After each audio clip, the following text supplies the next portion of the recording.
Hey everybody, it's me, Remy the Comic Book Poser. I'm here today to welcome you to Enter the Poserverse. Let's go, baby! Did you watch that Chiefs-Bills game? Good God.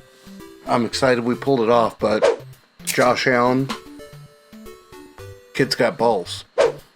But you all probably don't care about that, or your name's Cole and you're going to yell at me about the overtime rules being bullshit in the comments below. I don't care. We're going to take down the Bengals on Sunday and be in our third consecutive Super Bowl. Again, y'all probably don't care. So we're going to talk about last week's New Comic Book Day and how fire it was and how it's really, really, really hard for me to not have just 5 books. But we'll talk about that after this. Hey, little girl. Did you want to know a secret? I got 5 on it. 5. 1, 2, 3, 4, 5. Before we talk new books, it's time for a giveaway. I did a run of mystery boxes about 10 days ago. Just forgot to record this and throw it in a video. I had 10 mystery boxes. I said if it sold out within 2 days that I would throw this 9/8 SDCC 2016 Conan the Slayer #1 SDCC exclusive, written by my main man Cullen Bunn, that I would throw the people who bought the boxes on a wheel, and I would run it. So, let's see who wins. So, the folks who picked one up were J1, Sold Twice, Deadpool's Comics, Mr. Nash, Cup of Comics, aka Detective Cuppy, Scott Sidwell, Judd Weiser from the Mixed Collectors Discord, Tate, Patrick Kelly, and my buddy Cole from Comic Burrito / Cole's Comic Claims. These are the specific numbers they picked. I have been letting this spin as I was kind of setting books out and other things going, so I'm not going to shuffle it. The first person that lands on wins.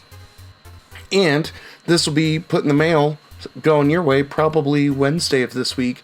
Your mystery boxes are going to be dropped off today on Monday. So, let's see who wins, and good luck.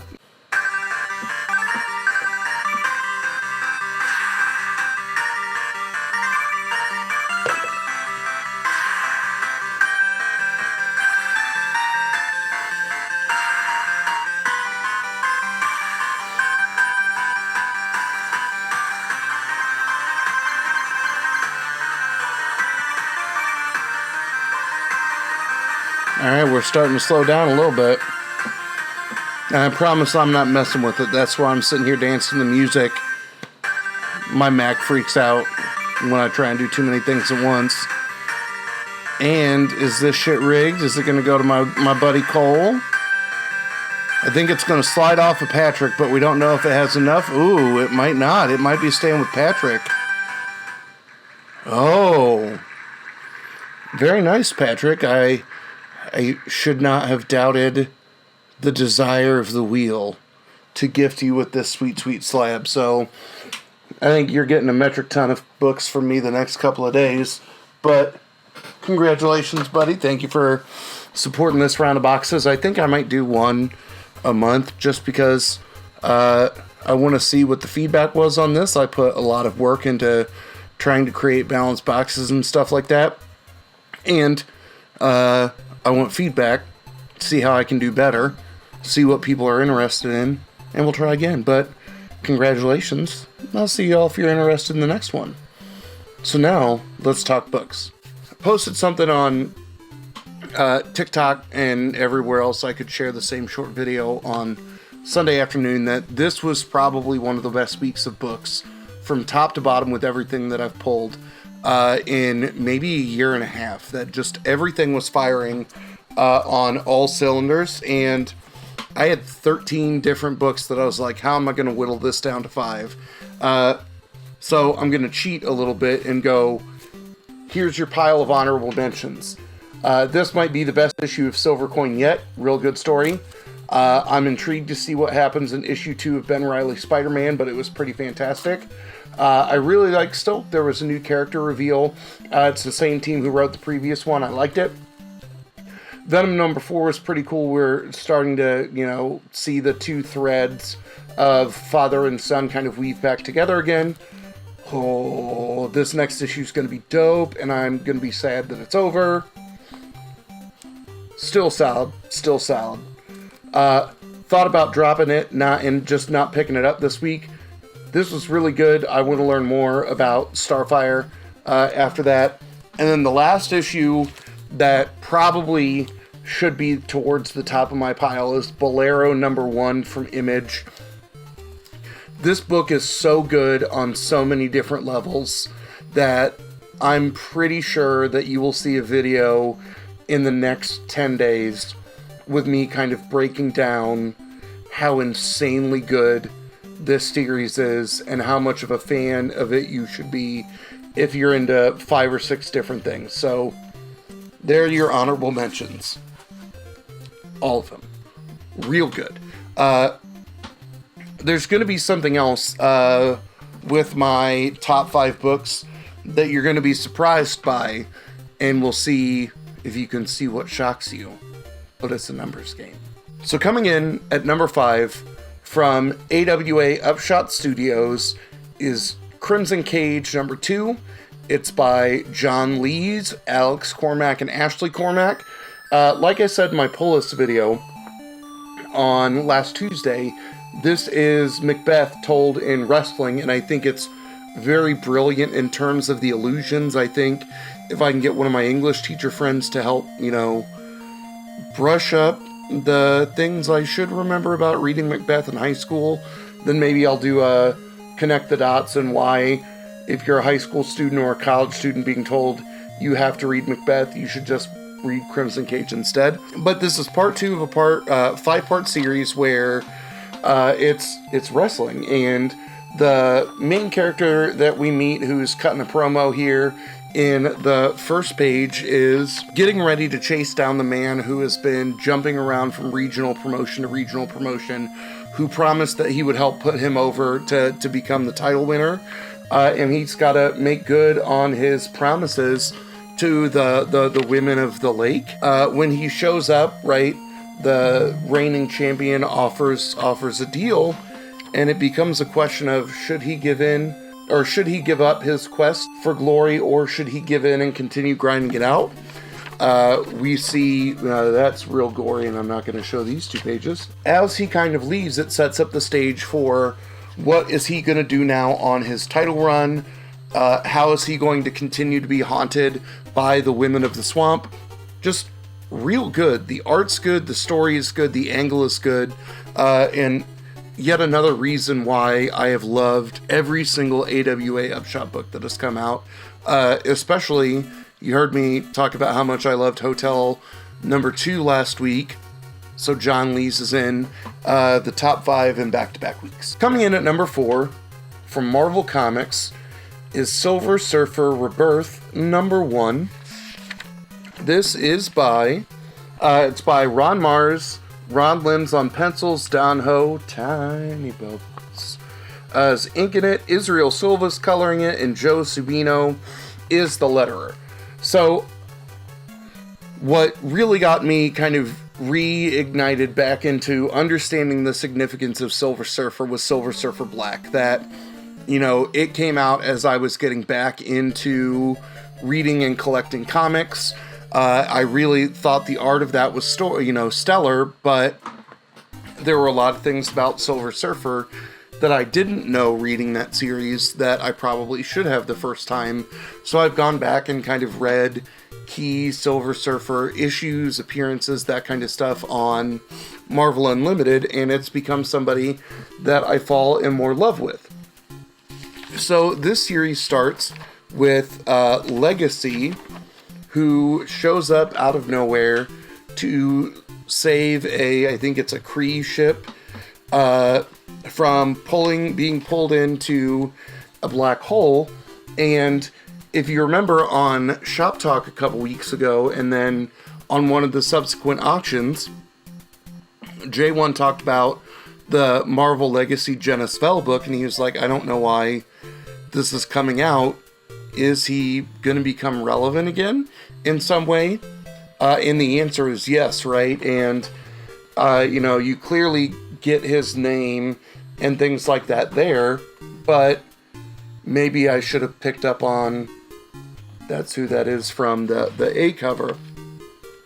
But you see Silver Surfer and Legacy kind of show up to deal with the ship sinking into a black hole.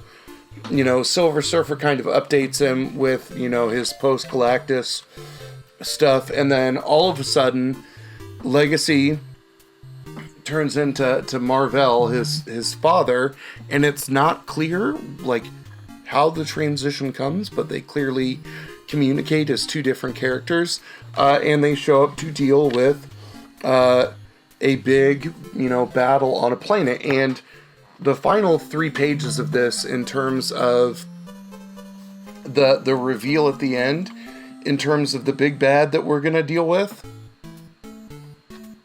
very good. Very, very good.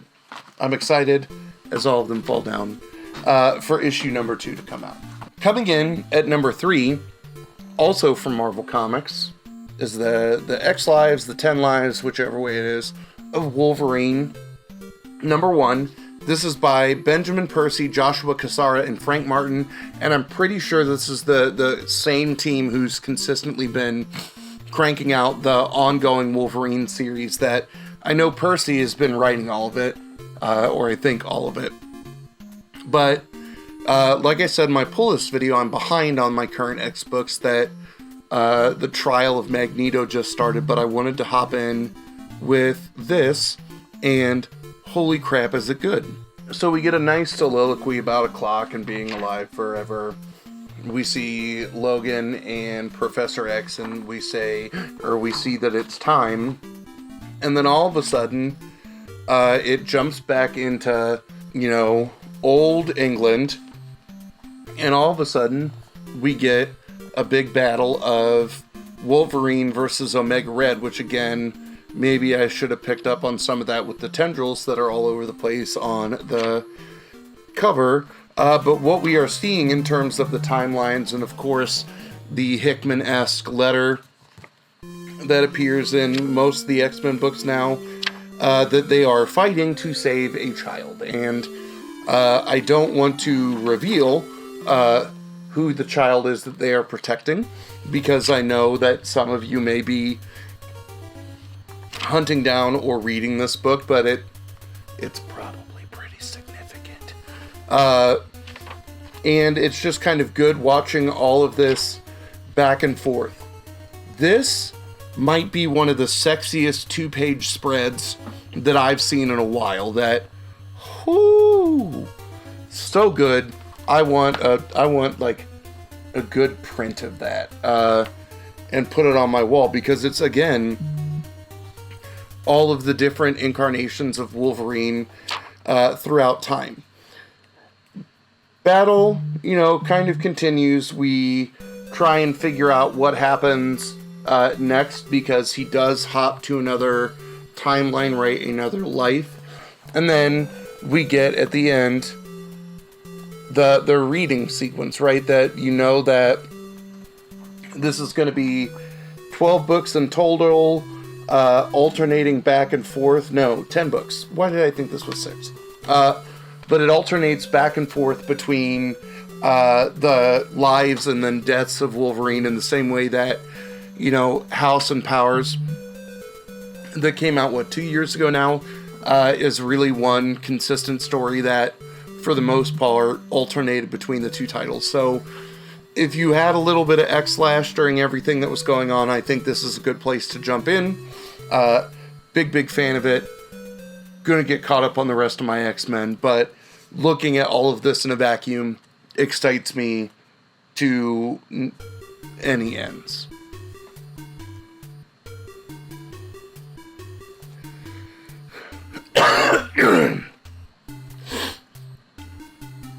The top 2 books I went back and forth on a lot. Like I said, this was a fairly difficult week for me to select the top 5, let alone the top book. And I thought about staying power for the week, that both of these books were within the first 5 books that I read this week, and I was constantly thinking about both of them. And maybe we'll see if some Monday afternoon quarterbacking or me talking to folks in the chat when this premieres will change my mind. But coming in at number 2 from Boom Studios is Maw number 5 of 5. It's by Jude Ellison S. Doyle, A.L. Kaplan, and there's usually a third name on it, and Fabiana Mascolo on colors. So we've loved this book on Shop Talk, right? And we knew the big declaration of all men must die as kind of the final panel of issue number 4 made us wonder how this series was going to end. And I've mentioned a couple of times that you can go to Jude Ellison S. Doyle's blog, and I'll put a link in the description below. But in that blog is where they kind of write about the process and everything that was going through their heads in kind of the construction of the issue that I've read the first 3 posts, and decided I wanted to read 4 and 5 together when the series was finished. And it's like the level of information that you get at the end of a trade or an Omni, but way, way, way more depth. Like, each of these posts takes, maybe 15 minutes to read, and it's nice to see the process. But, we've been dealing with the women who have been giving birth to their anger and their trauma. We've seen the transition of the women into beasts in some instances. And this is going to be a hard one for me to show pictures from, because we got had a little bit in terms of how this was set up in a narrative arc that I don't really think that I saw coming. And I don't want to spoil that for people who haven't read it yet. We probably will on Shop Talk on this Thursday, so we'll sound the alarms. But so good. So good. In terms of looking at how the book wrapped up, right, with these 5 or 6 issue minis, there's the 2 ways that they can end. You can clearly tell that they're setting up for more, or that ending is good enough, I'm okay with that there, but if it comes back, there can be a connecting thread. And I think the way that this series ends, or this 5-issue mini ends, is definitely in that category B, right? That I'm happy with the way that it ended, but I want more. Like I've said every time that we've talked about this book on Shop Talk, every time I've talked about it on a pull list video or a rankings video, I've just gushed how good this book is, and I think how important a book like this is from a perspective of from an author who has dealt with the kinds of toxicity and demonization of, women, trans folk, queer folk, all across the spectrum, that I think this is the right book to come out at this time now that kind of gets your brain thinking. And that for as much as me, Jelly, J1, and, AM and KM like things, like to read similar things, we also have very diverging opinions. But this is one of the few series where all, 3, 4, or 5 of us have sung universally about how much we love this series. And I think that there's a good universal appeal to this book, even if you've not dealt with the type of trauma that this, the book focuses on. So I say all those things and immediately go, wow, that should have been my book of the week. And like I said, maybe there will be some chat remorse. But edging this one out, or edging Maw out ever so slightly, and again, Bolero is the asterisk that this book was really good and would probably, it's definitely in that same conversation in terms of Ma, but I want to do a deeper dive into this first thick issue. So your book of the week from what, the 19th of January, from Marvel Studios, She-Hulk #1. So if you paid attention to my hunt video for the year, that I have an affinity for a lot of the female characters of Marvel, right? That the way that I identify with the women of the Spider-Verse, or, you know, the women who have been spidered, is intriguing to me. And She-Hulk has always been one of those characters that I've had a tangential interest in, but never given her kind of the deep dive that I really think that she might deserve. But when I saw this was coming out, I knew I needed to pick it up and check it out, regardless of how hot the hype ended up being around it, mostly because of who wrote it. The author on this book is Rainbow Rowell, who I'm pretty sure the reason their name is familiar to me is because they've done a bunch of like young adult and preteen graphic novels that I've, you know, read and we've used for my speech and debate team. So I wanted to see, knowing that that's a little bit of their background, what they did with She-Hulk. And I really kind of enjoy how, right, 2 pages in, we get straight away into the action where this person named Mary McFerrin, or her Titania, her supervillain name, shows up and wants to fight her, and Jennifer Walters is like, no, please no.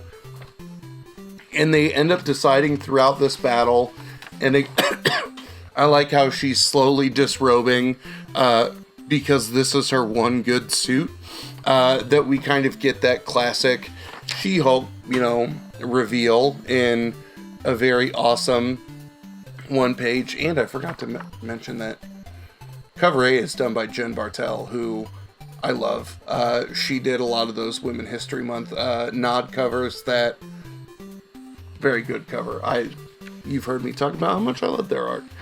But throughout this, we are getting some of the, like, Titania and She-Hulk are fighting, and during all of this, She-Hulk is clearly asking questions of Titania, like, are you married? Do you have a house now? Do you have kids? Blah, blah, blah. Like, playing some of this catch-up stuff because they enjoy the fight, but She-Hulk doesn't want Titania thrown back in prison. So after yeeting her into a dumpster, they decide that they're going to have, like, Fight Club themselves, which I think is pretty cool. But then we start to get more of the kind of conflict around why Jennifer is kind of re-showing up. I think it's in New York at this time, and why she's there. And she is meeting up with Janet Van Dyne, the Wasp, and we start to get some of the personal information brought back through. And again, I like this because we're seeing a different voice make a character, you know, relevant again outside of like the World War She-Hulk stuff that just happened in the Winter Guard and some of the Avengers books. But it's just a good story, right? That you have somebody who's trying to establish themselves as an attorney. You see that she's kind of called in all of her last favors, and it just feels like a point in our life, aside, you know, that we can all relate to, aside from, you know, fight clubbing somebody, because we both love the endorphin rush. So this book was just really good to me, and as I, you know, posted on Wednesday, that all of these Marvel number ones this week, you know, I think we were all expecting some letdown from them, or at least one of them, and they all just, in my opinion, hit. So what do you think? Let me know in the comments down below.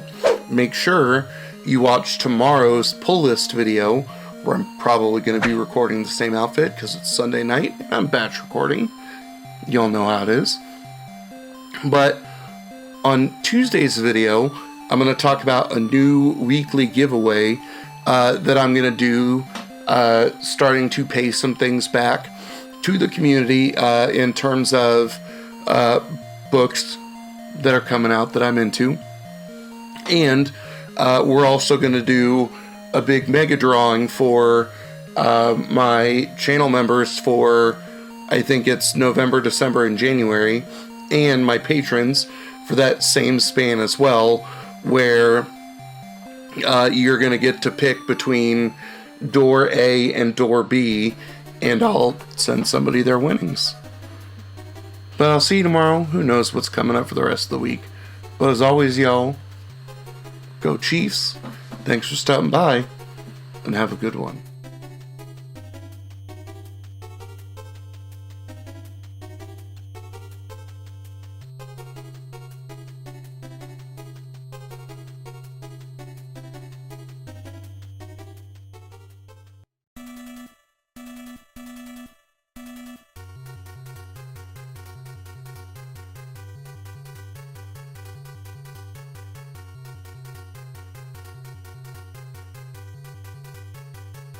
Hey, little girl, did you want to know a secret? I got 5 on it. 5, 1, 2, 3, 4, 5.